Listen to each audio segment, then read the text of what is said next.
Mbega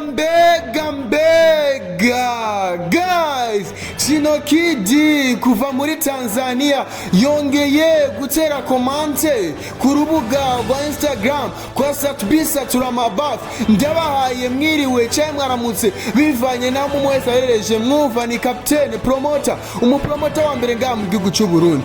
Guys, mwibuke ko chinno kidi yari yayigeze gutera komante ku ndirimbo yongeye. Guys, yasaba collaboration. Guys, nubu bisa nkaho ashaka collabo.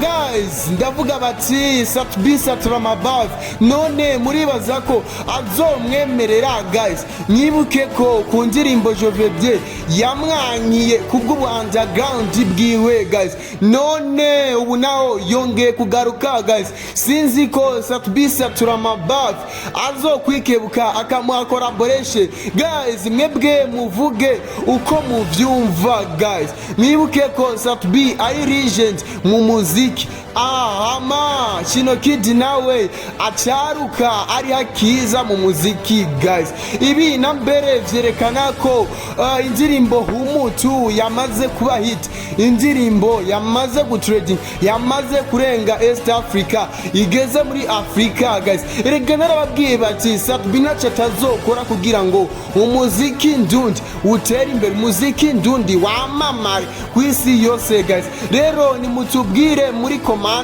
ko bikwiriye ko satb atanga collaboration canke yomanza akavyihoza. Guys.